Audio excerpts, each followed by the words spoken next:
Hey beautiful, welcome back to HB Tales.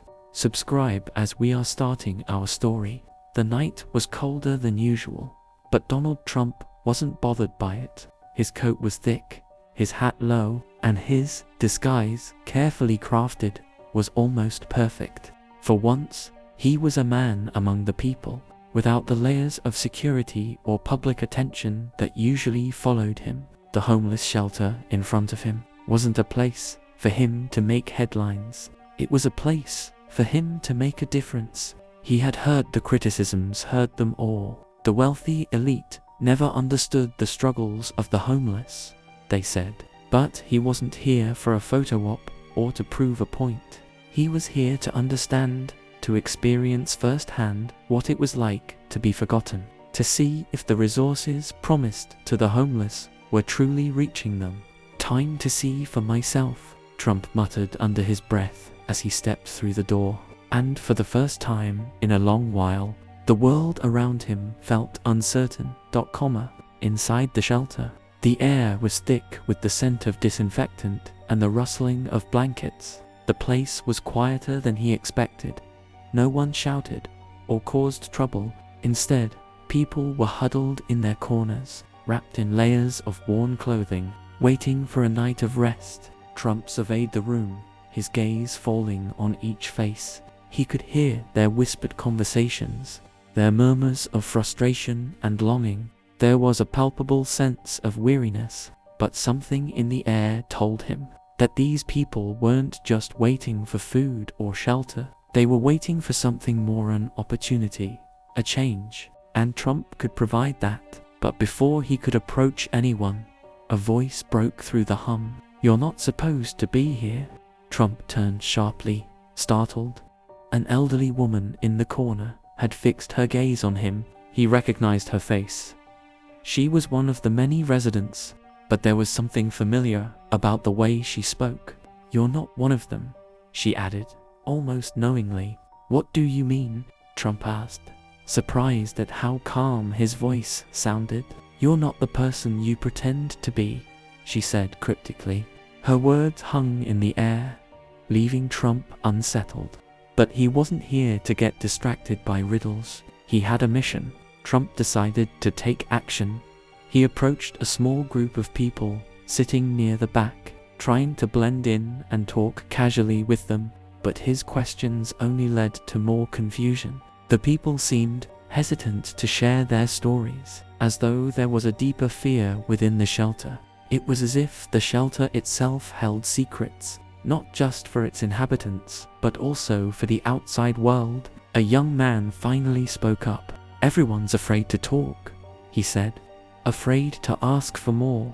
There's a promise that the shelter will provide, but it feels like something's off." Trump's brow furrowed. He had seen plenty of shelters in his time, but none had ever felt so heavy with tension. There was no sign of neglect, but the air in the room seemed thick with unspoken fear. He leaned in, speaking softly. "Is this shelter truly helping you, or is it just a place to wait for the morning?" The young man looked up at him, his eyes wide with a mix of uncertainty and hope. "We don't know. It's hard to explain, but there's something about this place. People come, they leave, but some of them just disappear. We don't know where they go, but we know they don't come back." Suddenly, the lights flickered. It was a subtle change, but it was enough to make the room feel colder.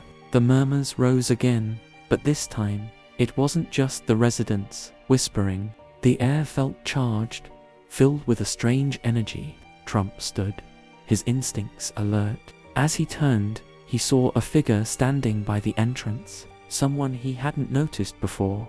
The man wore a weathered coat, his face obscured by shadows, but his eyes gleamed with recognition. "You're here for the same reason," the man said in a low voice, as though speaking to someone who already knew too much. Trump felt a pang of unease, but he stood his ground. "I'm here to help," Trump replied firmly. "I want to know what's really happening here. Why do people disappear?" The man stepped forward, revealing a set of keys hanging from his belt. "Because they don't get the help they need," Some of them are lost in the system, forgotten by the very people who should be helping them. Trump's mind raced.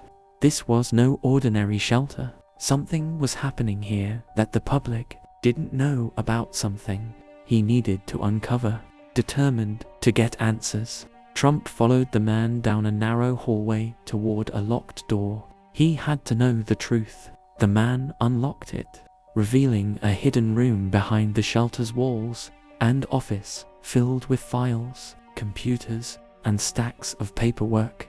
As Trump stepped inside, the man turned to face him. "This is where the real work happens," he said.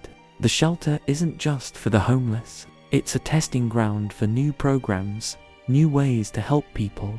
But sometimes things don't go as planned." Trump's eyes scanned the room, seeing files with names and stories, people he had met, some of whom had been there for weeks, months, even years. It was all part of a broader initiative to test rehabilitation programs that were still in development, programs that might offer lasting change, but also risked trapping people in a cycle of dependency and confusion. "Why are you showing me this?" Trump asked. "Because you can make a difference," the man replied. "You have the resources, the voice. We need your help to fix what's been broken." The next morning, the video footage of Trump's visit to the shelter went viral. At first, the internet was skeptical. Was it a stunt? Was he just trying to gain publicity? But as more details emerged about the hidden programs and the truths Trump uncovered, it became clear that he wasn't just there for a quick photo op. He was there to make real change.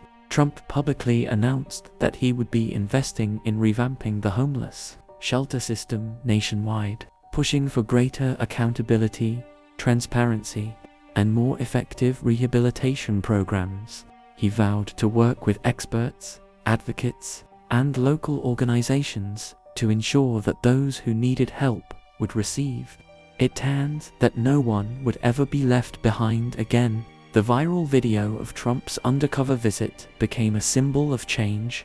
It proved that even the most powerful figures could step into the shoes of the people they aimed to help, and that true leadership meant listening to those who had been ignored for far too long. The world watched in awe as Trump's plan began to take shape, one that would alter the lives of countless people for the better.